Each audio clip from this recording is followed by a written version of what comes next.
Welcome to a special episode of You Can't Laugh at That, the podcast where we take topics you can't laugh at and we find ways to laugh at them in the never-ending quest to prove that anything can be funny. Joining us on today's episode is Steve Cody. He's a comedian, sure, but he is also the CEO and founder of Peppercomm, a marketing communication firm in New York City that also has offices in London and San Francisco. Now, the thing that separates Peppercomm and Steve from other marketing firms and other leaders is the emphasis on humor in the workplace. In fact, comedy is a core tenet, a core pillar of Peppercomm's culture, and the results are evident because Peppercomm has been featured in all kinds of top places to work lists. They've been in Crain's, Fortune, Forbes, and there's a reason why. They continue to challenge conventional wisdom when it comes to their marketing and how they treat their employees. And that's what I brought him on to talk about today. So listen in, because Steve has all kinds of insightful comments on how to use humor as a leader, how to use humor as an employee in a workplace, how to be vulnerable in the workplace, and the importance of using humor, a very, very human tool, to engage yourself and the people around you, to prove to them that you can laugh at humor in the workplace. You can't laugh at that. I thought of you just because, I do a lot of work I do a lot of work with like SHRM. I speak to a lot of SHRM chapters, and it's all about the importance of using humor in the workplace. As you well know, as it's in your DNA, that humor is incredibly valuable. And I wanted to just kind of ask how you've navigated this pandemic using humor in the workplace. But I wanted to kind of start with just the basic question of why comedy in the workplace. What was the moment that you thought, oh, this is useful for starting as an employee, working for somebody else?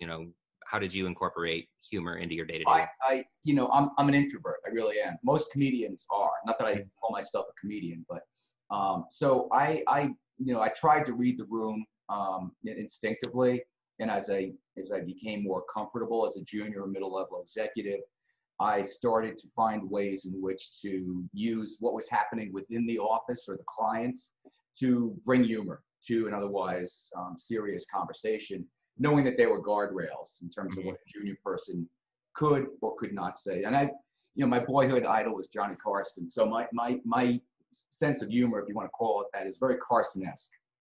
Kind of cynical, and, what in the moment. I'm very much, in the moment type of thing. So, but I never thought it would lead to, anything in terms of a business service offering.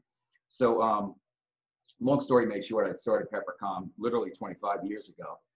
And as I like to say, I've been in a midlife crisis since I was a sophomore in high school. So it was around 2005, 2006, just bucket list item. Friends said, you're always making jokes and, you blah, blah, blah. Why don't you take this comedy course being offered at the, over by Penn Station in New York, the American Comedy Club or something. The deal was, you pay $300, you work with a couple of professional comedians, they work with you over 4 nights to put together a 5-minute skit, and then you perform live at Stand Up New York. So I did it, and I nearly died of, massive heart attack. At the end of that experience, the MC came over to me and he said, "You were not half bad. Would you like to perform on my show next week?" So I immediately had, visions of being on Late Night with Letterman and all this other stuff. But so for the next 2 years, I immediately, it clicked. I just loved it. But I just performed 2-3 times a week in front of 2 people, 3 people, 4 people, never doing better than getting a chuckle here or there.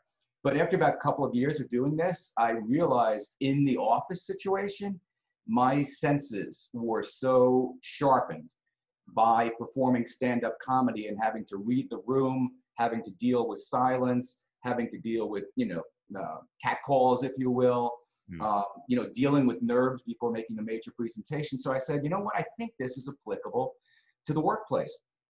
So what I did, I had a management retreat, all-day management retreat.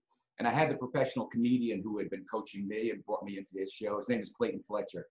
So I said, Clayton, come at the end of the day, and I'm going to spring this on my 10-person management team. So we're done, plotting out the business strategy for the next year. And I said, guess what, guys? This is Clayton Fletcher.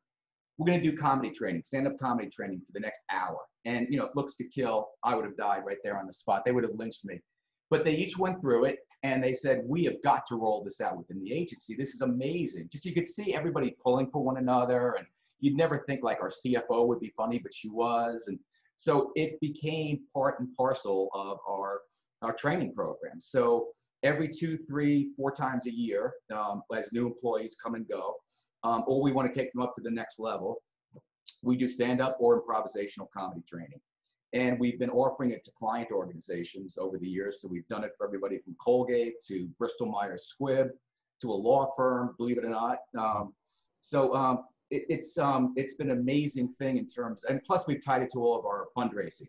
So every holiday season we'll have the employees pick a different charity, and we'll have about 15 Peppercomm employees perform stand-up in front of a packed, Manhattan Comedy Club, and all of the money goes to the charity.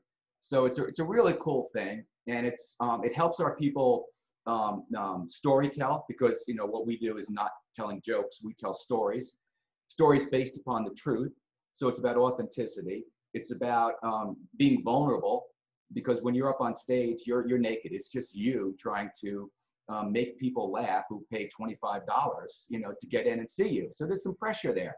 So for them to be able to perform, my employees, stand-up comedy in all the different Manhattan comedy clubs, when they go into a new business presentation or they've got a tough client call, it's a whole lot easier. So it really sharpens all of those skills.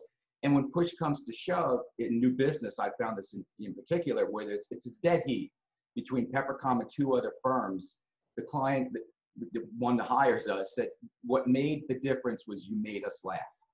And, we were looking for 2 things, deep industry expertise and a partner that we knew we would have fun working with. So it's been a competitive differentiator for us as well. Mm.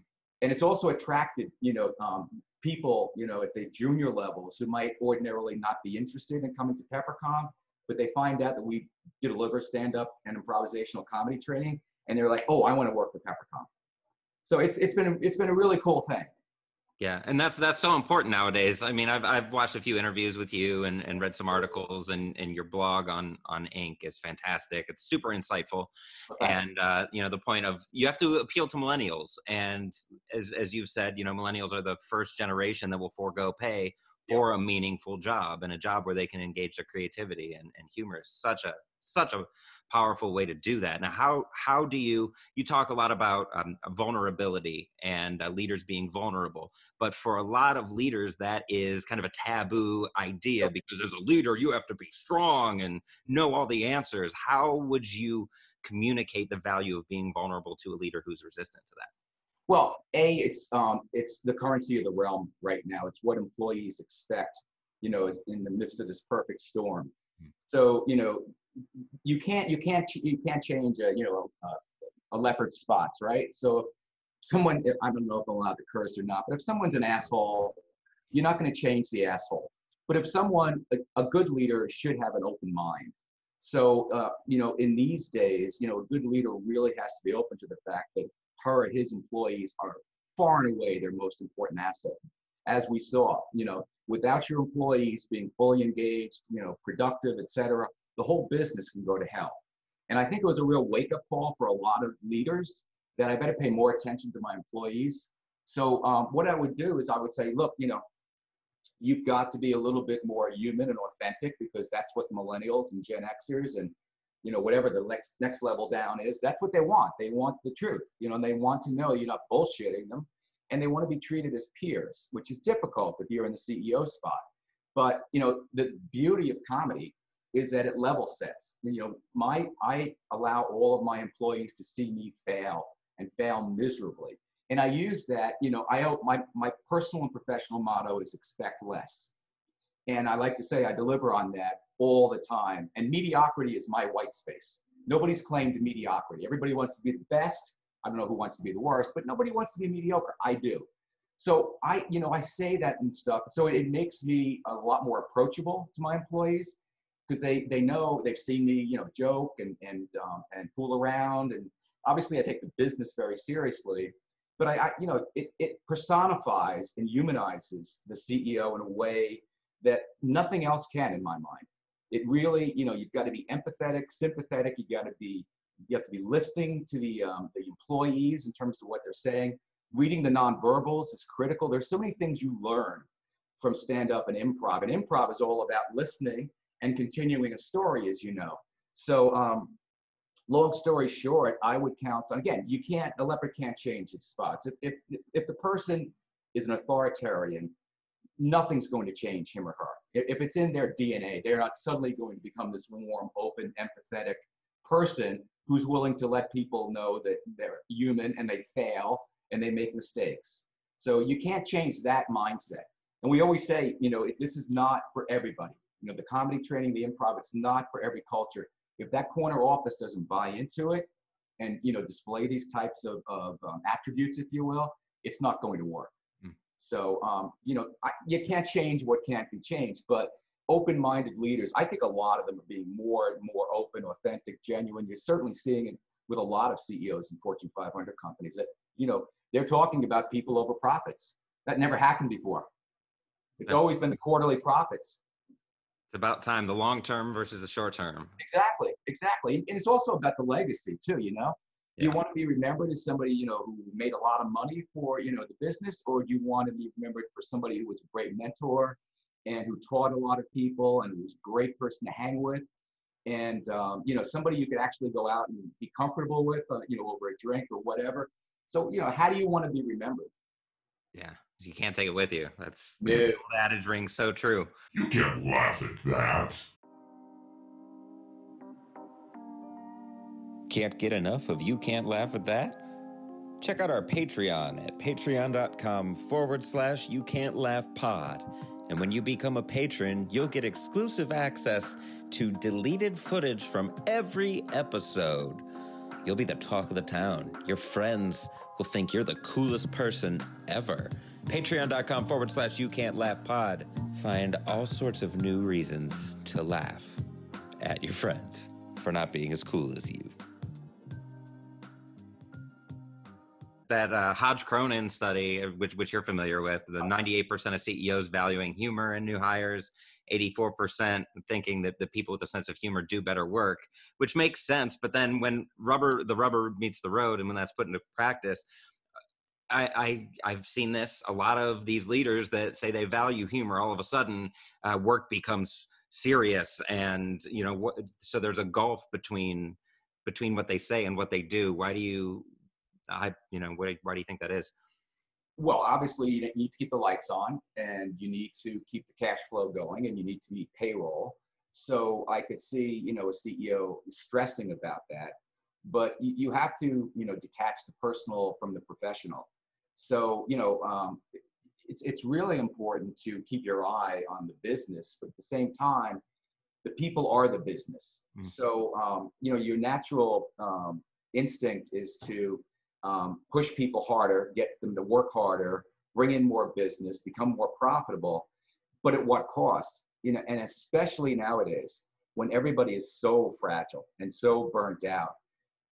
I really think that the companies and the leaders that will come out of this with the most success, market share gain, et cetera, are those that have really taken the time to be with their employees and show that they care, and put them ahead of the business, which is easier said than done. Not saying that you're putting the business on hold, but you're making sure that you've got a really good safety net for your employees in terms of their emotional health, their mental health. Obviously, the physical health is a given, but you need to let them know it's okay to not be okay, and that you've got their back. If they need to take time off, you've got it. You need an extra hour. We have an extra hour every day we call Gone Fishing. All you have to do is tell people you've gone fishing. And if you want to go fishing, fine. If you want to go jogging, fine. If you want to just meditate, fine. Take an hour a day on us. It's for you to chill out.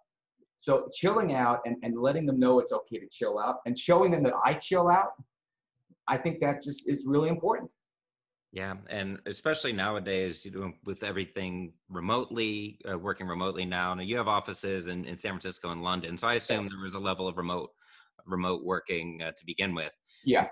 When this whole thing started, what was your first response? Like, how did you address your team? I addressed them pretty much the same way I did after 9/11, which was to say, I have no idea what's going on. I have no idea what the future has in store for us. All I can tell you is that I will continue to keep my eye on the ball and make sure that we maintain as much business as possible, and make sure that we don't have to do any downsizing or pay cuts. I can't guarantee that. I can't promise that, but I will do everything in my power, and I will communicate. And we started daily 12 at 12 meetings. So 12 minutes every day at noon, starting on March 15th or so for the first month, just to have everybody check in. And what we would do is the first 6 minutes, we would just talk about business. And then a different person would talk about how he or she was dealing with sheltering. And what were they binge watching? What were they doing to chill out? What's it like moving back in with your parents 10 years after you moved out? So there'd always be like a comedic element to every single one of our staff meetings. And that really started to ease some of the tension. Then we lost 3 or 4 accounts. So I didn't lay anybody off, but I said, look, we lost some billings here, and I have to ask the VPs and above to take a 10% pay cut. I'll take a much larger one than that. But in order to stay profitable, we have to do that. No problem whatsoever. They held on to their jobs. And I'm happy to say I've reinstated all of those salaries because we brought the business back and everything's cool now. But it was all about listening to them, encouraging them to storytell, and and continuing the comedy training. Via Zoom. It's a whole totally different model, obviously, but we've continued that through the COVID. Sure. So yeah, using humor, and that was my next question too, is how have you maintained that culture? Because I look at it as comedy is being able to adapt to what's going on. Like, using humor is just an instant perspective shift. Yeah, and those staff meetings and also the team meetings internal team meetings enable us to just riff on something. Mm-hmm. Everybody's got permission to riff, and because we've all performed, we know what's acceptable in terms of vocabulary, in terms of what phrases to use or not use. So we already kind of know what's out of bounds in terms of workplace harassment, terms, words, phrases you shouldn't use, etc. So everybody's really comfortable. And I think I said this to somebody else I was talking to.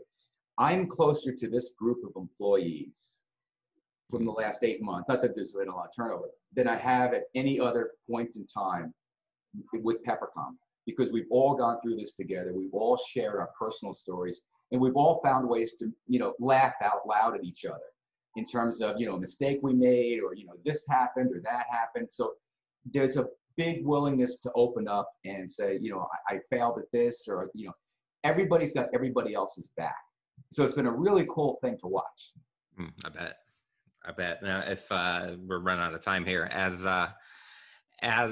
this continues, as we go into the winter, as we see, cases spiking again, what if you could give one piece of advice to a leader that is looking to try something new, to engage their team, be it remotely, in person, whatever, and let them know everything's going to be okay?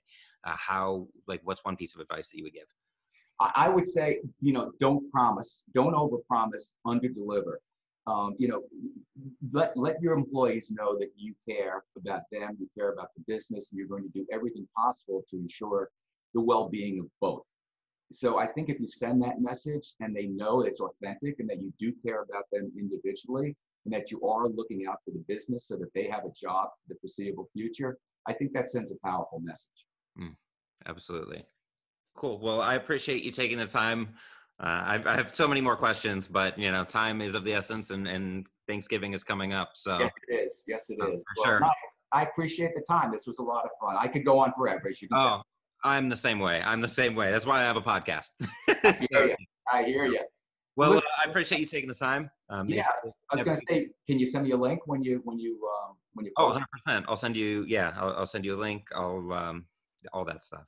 Awesome. Well, let's stay in touch. I really appreciated it. Yeah, likewise. Likewise. Best of luck, and you and yours. Happy Thanksgiving. Same to you. Thanks so much. Appreciate you. All right. Thanks. Take Bye-bye. care. You can't laugh at that. Special thanks to Golden Ox Studio. You can find Golden Ox Studio for all your podcasting needs at goldenoxstudio.com. Hit up Jeremy. He is fantastic to work with, a professional. He makes podcasting easy. And if you've been kicking the tires on starting your own podcast, definitely give Golden Ox Studio a look.